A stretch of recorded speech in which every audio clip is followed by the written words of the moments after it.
We're Cam Cool, and you're watching the Music Enthusiast.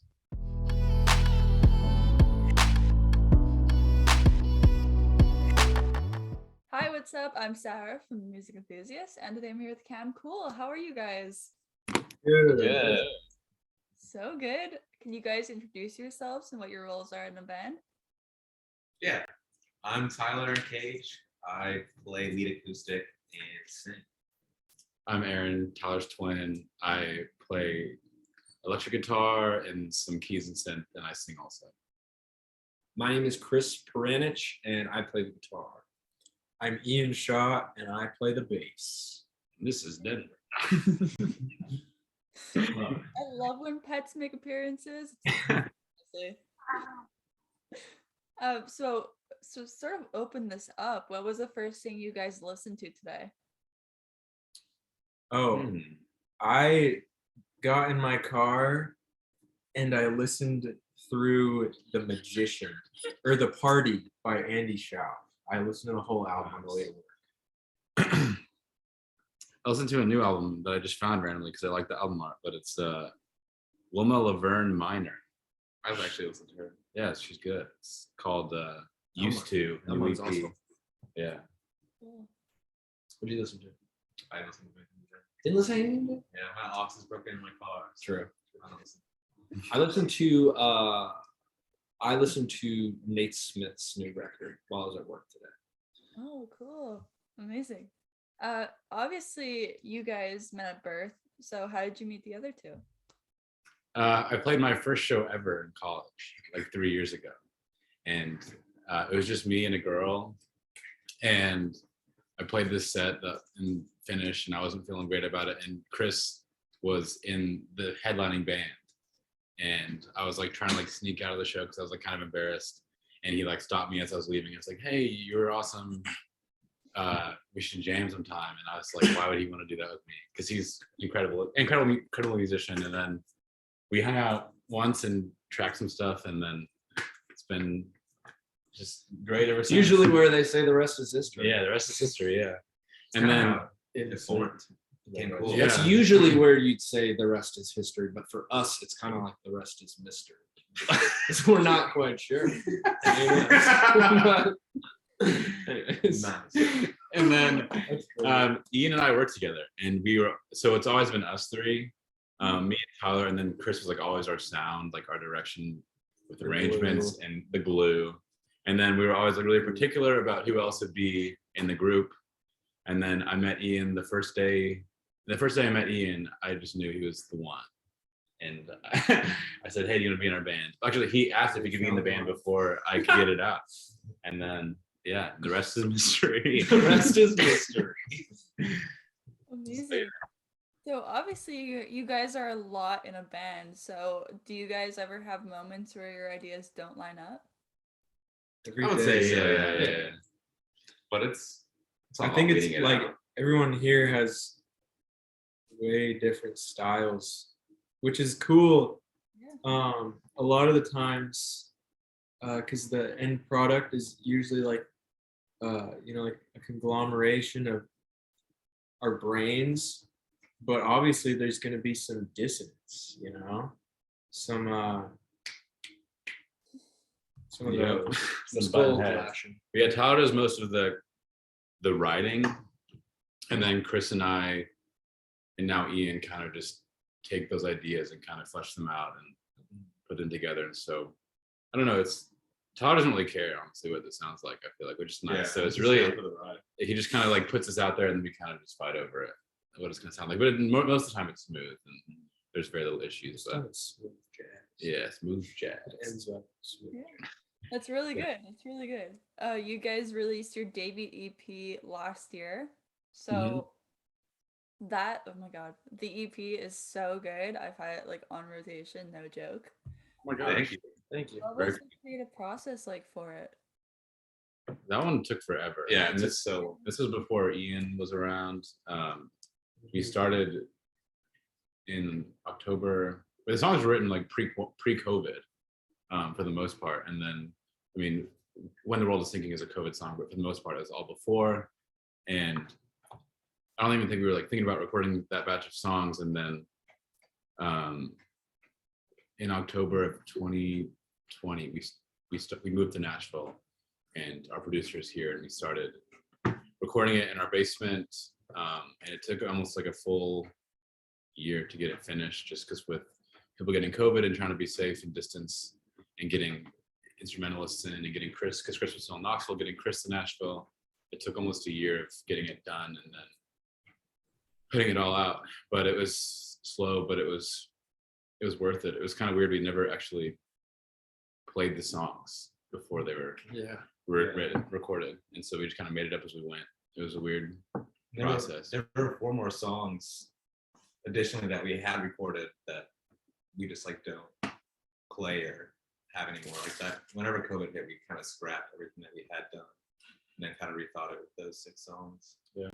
But it was an extremely rewarding process, just because it kind of was our first contribution to Nashville and like being a part of here. Like we met so many people through the recording and writing of it, and then like we were saying, like not playing the songs ever because we were all in different places, and then coming together, it's done, and then we started playing. Yeah, and were there any songs that like turned out how you didn't expect it at all? I think I'd over say- a week. Yeah, over a week.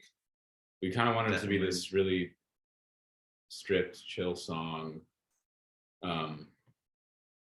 with maybe like it has like those hits in it that are that kind of like flow with the lyrics, or between lyrics, but that was really all it's supposed to be. And then we just were like never satisfied with it, and so we'd already tracked drums for the whole project, but we had a buddy come in later to kind of put in a groove and keep the song going. This is like 4.5 minutes, and it was really slow without it. And everything you wanted, I think we still might not be happy with the way it ended. But But even though it's a lot of people's favorites. yeah, that was, And I do like it. yeah, It's just not what we wanted.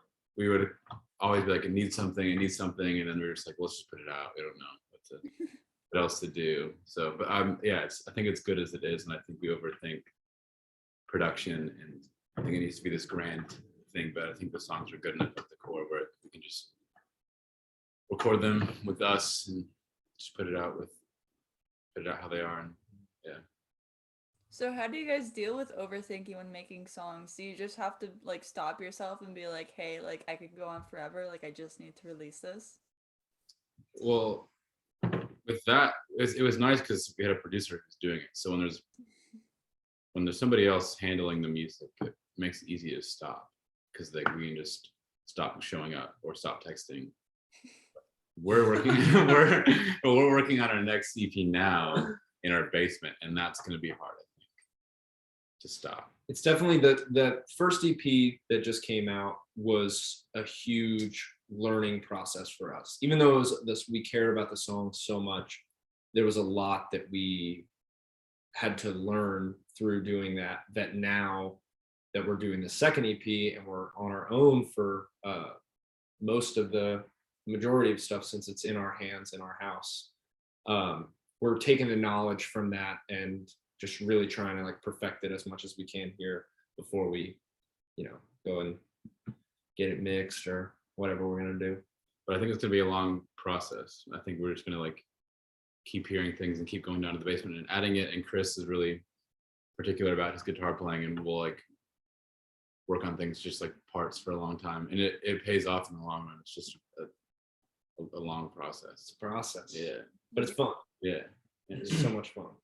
And in the end, they'll turn out great. So that's all that matters. We'll see. Yeah, exactly. Do you guys see any differences already creating this EP rather than like the last one? Yeah, huge. We went to our buddy's cabin for a long weekend to record this EP. So it's a lot of like room mics and a lot of like live sounds. While this last EP was very like synthetic and very polished. But this one we wanted to be like really natural and Feel like it was recorded in a cabin. Exactly. Yeah. We also have a lot of different minds on it. I think we've been lucky enough to like kind of gather a little community of people who are like-minded and care about the music, and they were all with us, and it's just kind of going in a more alternative direction too. I think a lot more synths and it's a lot dirtier as a whole, and kind of drawing inspiration from different artists than we were before. I think it's the sound kind of shapes the more we play live, because we do these things live, and when we play live, we just want it to be fun and loud, and that's kind of coming out in the recordings. Amazing. And live shows, what do they look like for people who haven't been to one?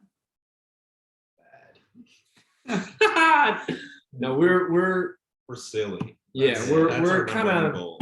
we're having fun. Just Like having fun. we're focused and locked in, but at the same time, like we are friends before we're artists, I would Yeah. say.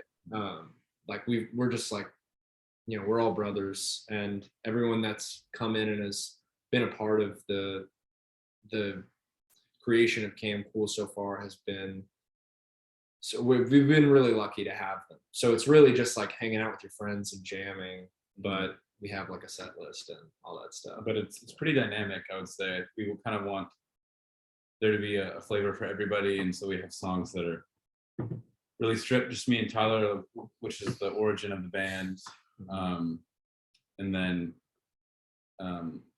songs that just kind of go as hard as they can, and we just kind of want it to be just an ebb and flow, and just keep it interesting, and yeah. If you guys could live in a music video, which music video would you choose to live in? Whoa. It's a good question. Thank you. There's this video, and I won't be able to reference it. I can't, but it's by LCD Sound System, and I can't remember the name, but it's my favorite video ever. It's about the whole thing is about this old couple, and they're building it's not really clear either, like probably some sort of teleportation device, and in the end they like teleport to nowhere together. I don't know. I think it's the plot of the movie though. I'm changing my answer to that. The whole movie is where I'd like to. I really like the music video for that song, Safety Dance. It's like a mystical world that they are in. Honestly, I don't know the band, but I don't think anybody does. But yeah, it's kind of like elves and wood trolls and all sorts of things like that. That'd be fun. So, yeah, it's pretty dope. The song Towers by Bon Iver, it's like this old man like living in like some ocean town by himself, and he just builds these giant wood structures, and that's it. Looks like he's in Norway or something. I don't know, it sounds cool. It sounds really peaceful, honestly. That's the idea. I could just hang out and build wood. I don't really have one. I was never really a big music person growing up. Yeah. That's kind of like the origin of me and Aaron coming together, was that I like loved to mess around on the guitar and write songs, but I never really saw it as like an option to pursue. And then Aaron started playing shows by himself, and Chris and Aaron started recording together, and then I was like, wait, I can do that too. So we've kind of just been, I've just kind of been like really working on my own stuff, and I've never really gotten into like really avidly listening to music.